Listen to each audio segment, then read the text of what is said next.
long before the sound of fighter jets crossed the sky, before armies moved with machines instead of horses, before nations could destroy cities from thousands of miles away. There were men who warned that war would never disappear. They did not speak in headlines. They did not predict dates or name future nations. They offered no simple solutions, no 10-point plans for permanent peace. They warned of something far more enduring and more terrifying. They warned that as long as human nature remained unchanged, conflict would return again and again, under different banners, in different languages, justified by different reasons, but driven by the same inner forces. They understood that civilization changes its costume, but rarely its heart. The stage sets of history grow more elaborate, from stone walls to star forts to missile silos, but the script, they argued, is written by the same unchanging authors: fear, interest, and pride. History across thousands of years would quietly confirm their fears. Not in a straight line, but in a spiral, a recurring rhythm of rising and falling, building and breaking, where each generation, convinced of its own uniqueness, rediscovers the old truths at catastrophic cost. To understand these warnings, we must first understand what they were and what they were not.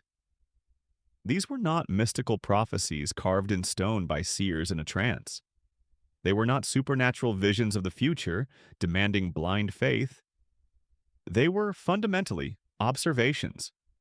Observations made by men who lived through the gritty reality of invasions, internal rebellions, collapsing empires, and the broken promises of peace treaties that were little more than pauses for breath. They were not ivory tower philosophers, but often participants, witnesses, or victims. They watched cities rise through unity and fall through division. They watched leaders craft soaring speeches about honor and destiny while quietly, relentlessly pursuing raw power. They watched ordinary people who wanted only safety for their families pay the price in blood, famine, and ruin.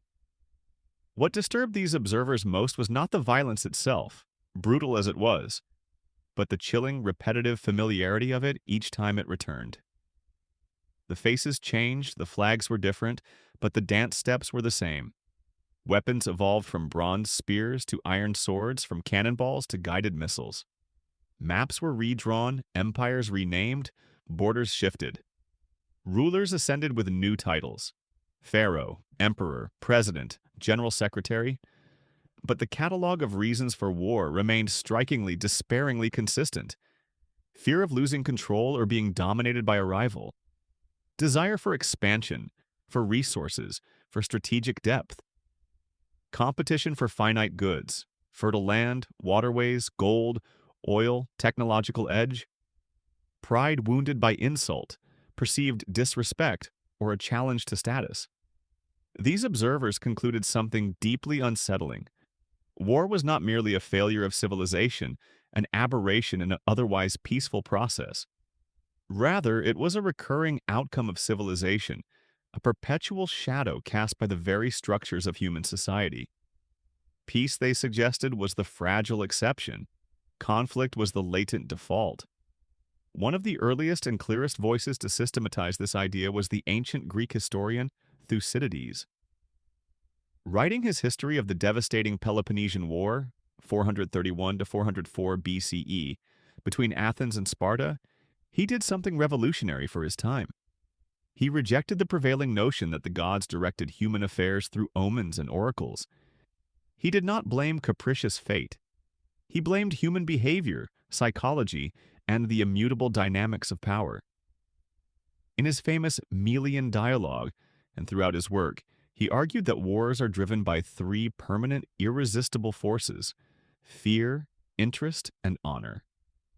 Fear, the terror of being dominated, attacked, or rendered irrelevant by a growing power.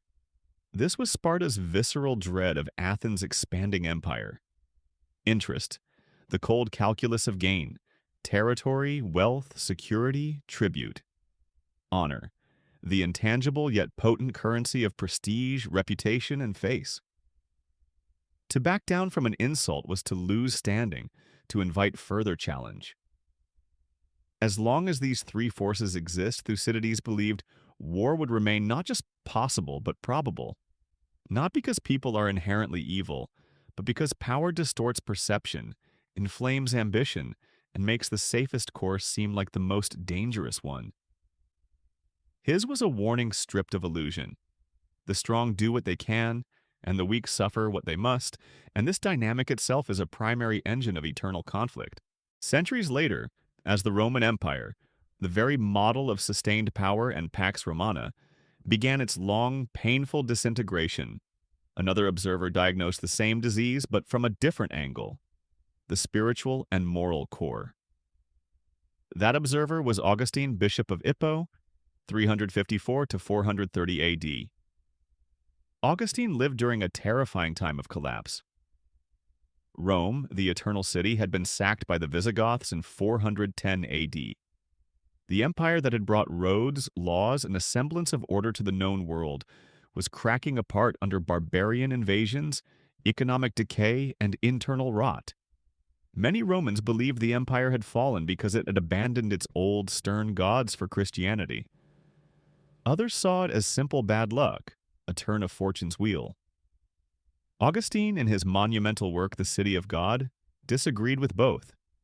His warning was more profound. He argued that societies collapse when their inner values decay. External invaders, he proposed, were merely the instrument. The cause was internal sickness. For Augustine, war was not merely a clash of armies on a field. It was the outward, violent expression of inward, spiritual disorder. It sprang from what he called libido dominandi, the lust for domination.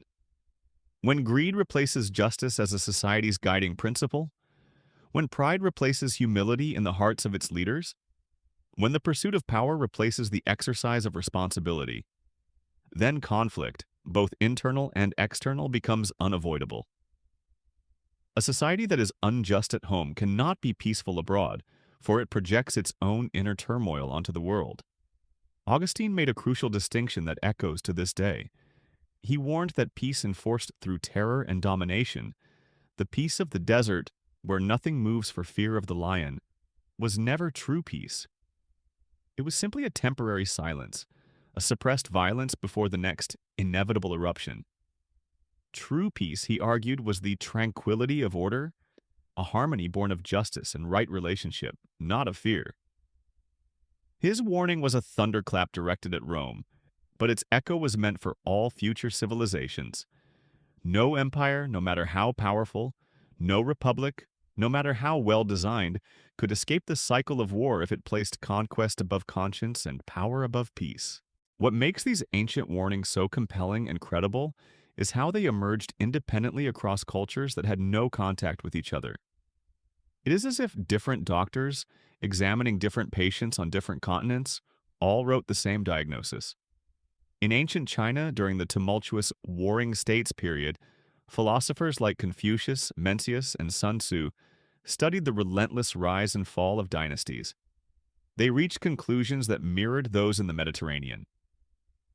The Confucian scholars observed that when rulers governed with Ren, benevolence, Wei, righteousness, and Ilai, ritual/propriety, essentially moral responsibility and discipline, societies flourished and were secure. But the cycle always turned.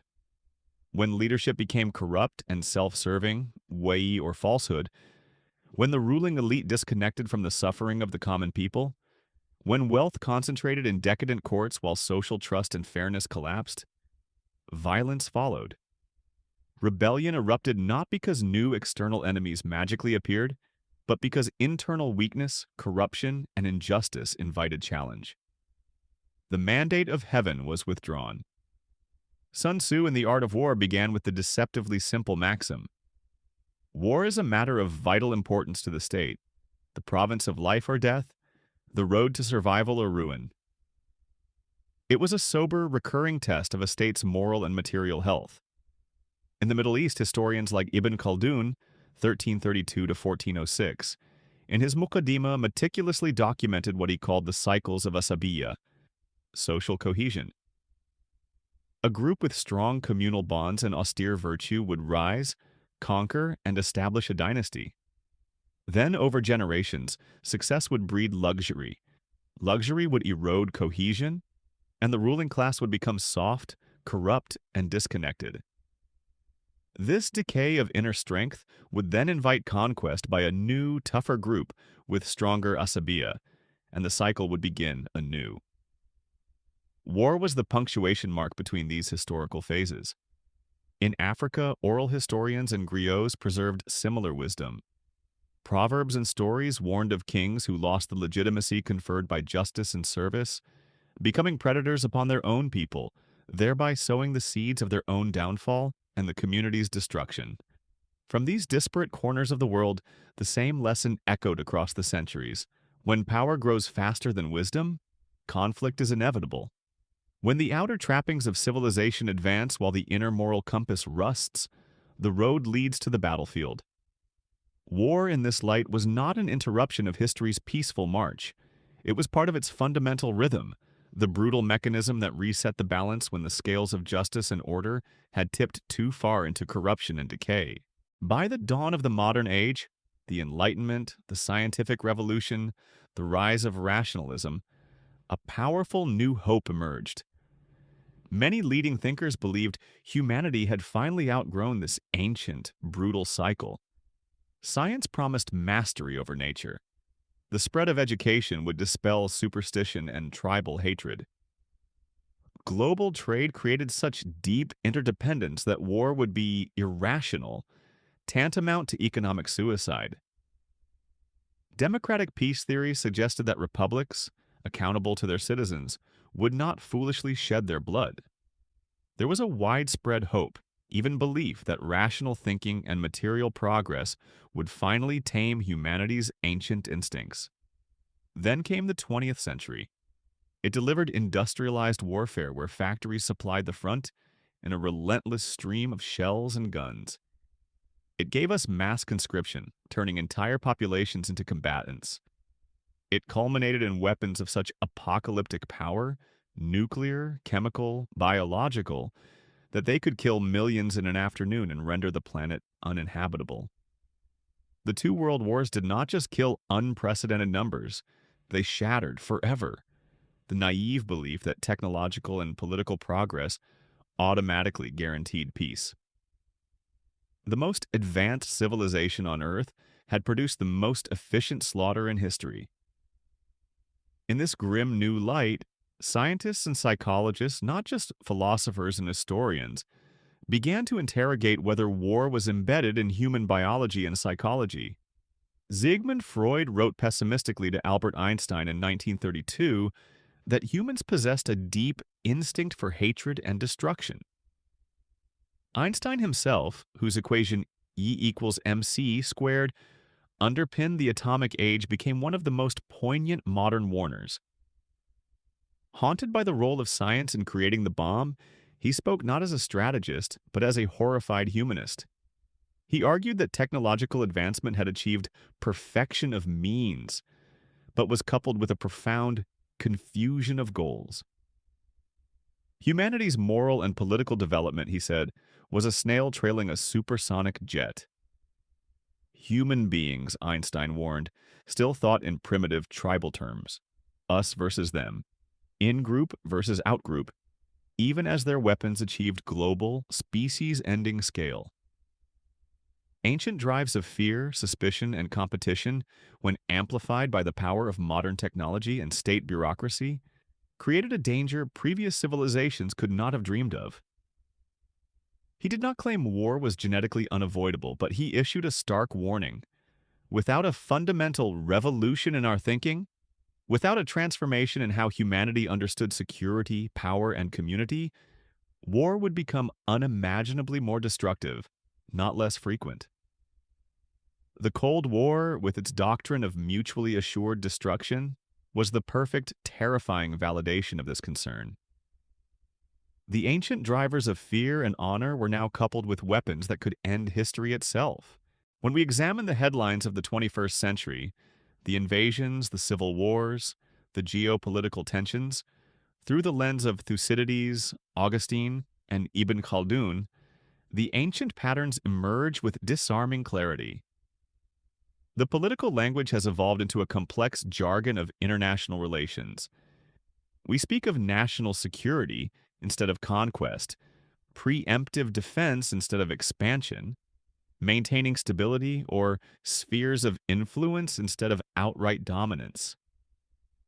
We justify actions with appeals to democracy, counterterrorism, or human rights, where past empires invoked civilization, Christianity, or the glory of the king.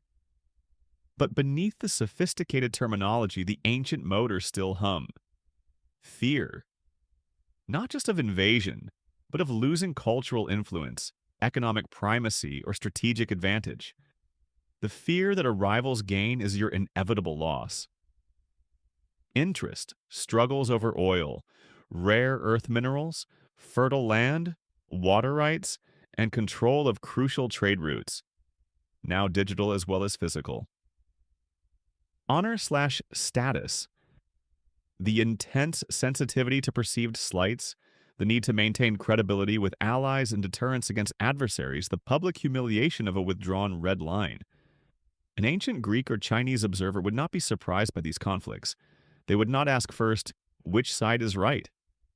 They would ask more fundamentally, what conditions of fear, injustice, perceived opportunity, or moral decay made this conflict possible? They understood that wars rarely begin with the first bullet or missile. They begin years, sometimes generations earlier. They begin with cultivated mistrust and dehumanizing propaganda. They begin with stark inequality and the palpable sense of an unjust order. They begin with festering, unresolved grievances that are ignored by the powerful. They begin with leaders and institutions that prioritize short-term political advantage, nationalist fervor, or elite enrichment over long-term responsibility and the common good.